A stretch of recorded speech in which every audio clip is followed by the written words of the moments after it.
આકાશવાણી ભુજ પ્રસ્તુત છે અખબારોની હેડલાઇન્સનો કાર્યક્રમ હેવર હેવર.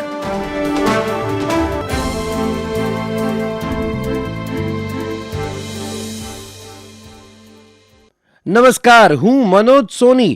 કચ્છ મિત્રની આજની હેડલાઇન છે કે સેન્સેક્સ 78,000 પાર, નવો ઇતિહાસ રચાયો. 712 અંક વધી અને 78,053 બંધ પહેલા 78,164 ને સ્પર્શ. નિફ્ટી પણ નવી ટોચે. કચ્છ મિત્રની અન્ય એક હેડલાઇન છે કે રાહુલ બનશે લોકસભામાં વિપક્ષી નેતા. ખડગેના નિવાસે મળેલી ઇન્ડિયા મોરચાની બેઠકમાં નિર્ણય. અન્ય એક સમાચારમાં આજથી શાળા પ્રવેશોત્સવ.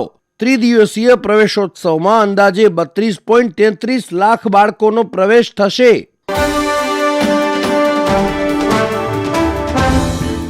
હું સ્મિતા રાણા.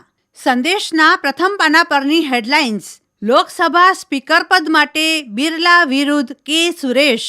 લોકસભા સ્પીકરના મામલે શાસક પક્ષ અને વિપક્ષ વચ્ચે ટકરાવ. આજે ચૂંટણી. સંદેશમાં અંદરના પાના પરના સમાચાર. કચ્છ યુનિવર્સિટીમાં સાયકલ પ્રોજેક્ટ પર ધૂળ ચડી. વિદ્યાર્થીઓ અને મુલાકાતીઓ માટે રખાયેલી સાયકલ ઉપયોગ વિના પડી રહી. કચ્છ યુનિવર્સિટીના કુલપતિ ડોક્ટર મોહન પટેલના જણાવ્યા અનુસાર ગ્રીન કેમ્પસ બન્યા બાદ સાયકલ પ્રોજેક્ટ પુનઃ શરૂ કરાશે. અન્ય એક સમાચાર. વ્યાજખોરોની ચુંગાલમાં ફસાયેલા લોકોને નિર્ભીક રજૂઆત કરવા પોલીસની અપીલ.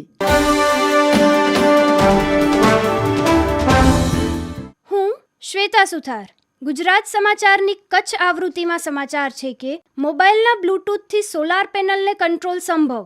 ભુજની પોલિટેકનિકમાં સફળ પ્રયોગ. ગુજરાત સમાચારની અન્ય એક હેડલાઇન છે. ભુજમાં BSNLની મોબાઈલ નેટવર્ક સેવા છેલ્લા 10 દિવસથી ખોરંભે. મોબાઈલ નેટવર્ક ખોરવાતા ઇન્ટરનેટ ઠપ. અન્ય એક સમાચારમાં કચ્છમાં બાળકોથી લઈને પુખ્ત વયના ગાલપચોડિયાના દર્દીઓમાં વધારો. સામાન્ય રીતે 2-3 અઠવાડિયામાં દર્દી સાજો થઈ જાય છે. કોઈક જ કિસ્સામાં ગંભીર રૂપ ધારણ કરે છે.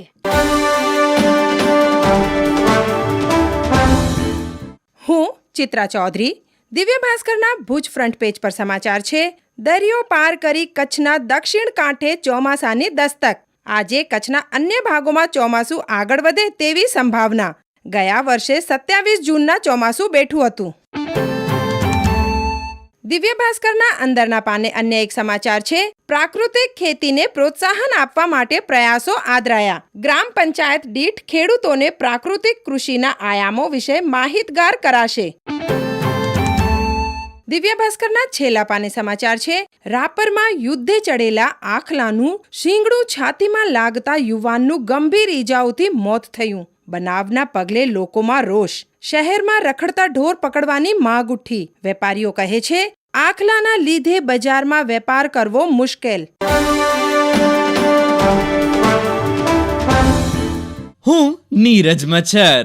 livemint.com ના સમાચાર. આ T20 વર્લ્ડ કપમાં ટીમ ઇન્ડિયાના ચાહકો હજુ સુધી ખુશ. સુપર 8ની મેચમાં ઓસ્ટ્રેલિયા સામેની જીત અને કેપ્ટન રોહિત શર્માના 42 બોલમાં 92 રનના ગ્રાઉન્ડ બ્રેકિંગથી ટીમ 27 જૂને સેમીફાઇનલમાં ડિફેન્ડિંગ ચેમ્પિયન ઇંગ્લેન્ડ સામે રમવા માટે તૈયાર. શર્માએ 41 બોલમાં 7 ચોગ્ગા અને 8 છગ્ગાની મદદથી 92 રન બનાવ્યા, જેના કારણે ટીમે 20 ઓવરમાં 5 વિકેટ ગુમાવીને કુલ 205 રન બનાવ્યા. ભારતીય કેપ્ટન રોહિતે બાબર આઝમની T20Iમાં કેપ્ટન તરીકે સૌથી વધુ જીતના આંકડાઓની બરાબરી કરી. એટલું જ નહીં, શર્માએ આઝમને પણ પાછળ છોડી દીધો અને 2020 ઇન્ટરનેશનલમાં સૌથી વધુ રન બનાવનાર ખેલાડી બન્યો. રોહિત શર્માએ 157 મેચો અને 149 ઇનિંગ્સમાં 140.75 ના પ્રભાવશાળી સ્ટ્રાઇક રેટ સાથે T20 ઇન્ટરનેશનલમાં 4165 રન બનાવ્યા. તેનો હાઈ સ્કોર 121 છે. તેની સરખામણીમાં બાબર આઝમ 123 મેચ અને 116 ઇનિંગ્સમાં 4145 રન સાથે બીજા ક્રમે છે. તેણે 129.08 નો સ્ટ્રાઇક રેટ જાળવી રાખ્યો છે અને તેનો સર્વોચ્ચ સ્કોર 122 છે.